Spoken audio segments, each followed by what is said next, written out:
HR, warga Babat Supat Muba yang sudah mengapa anggota TNI Dinas di Arhanud bernama Kopda Edi Wijayanto diamankan di Polda Sumsel. Tersangka ditangkap oleh tim gabungan Polda Sumsel sama Polres Muba di daerah Jambi. Juru penangkapan oleh polisi tersangka ditembak di sikilnya karena sudah berusaha melakukan perlawanan make parang yang dipakainya buat ngapak Kopda Edi Wijayanto di kafe desa Letang Babat Supat Muba.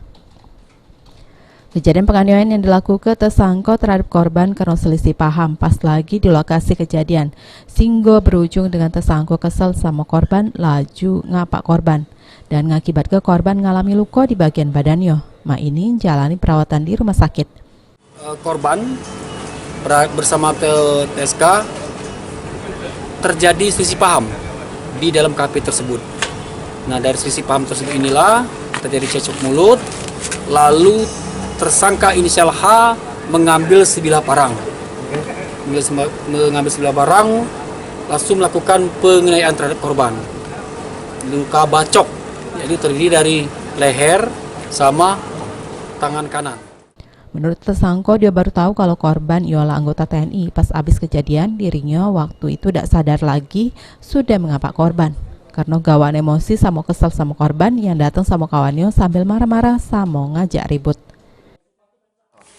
Si Redi ngedur kamar kami lagi di dalam, datang nyuruh kami keluar nemui si abang Edi itu, Pak.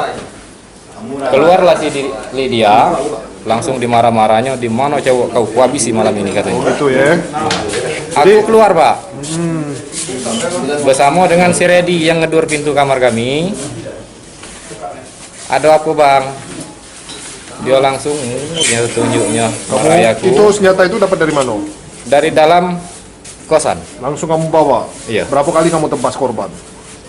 Aku udah ingat, Pak. Udah ingat? Yang ku ingat itulah pertama kali ku kapak itulah. Kamu tahu itu adalah anggota? Sudah selesai kejadian aku baru tahu, Pak.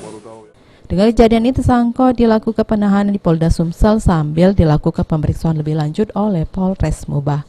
Firman Hidayat, PAL TV.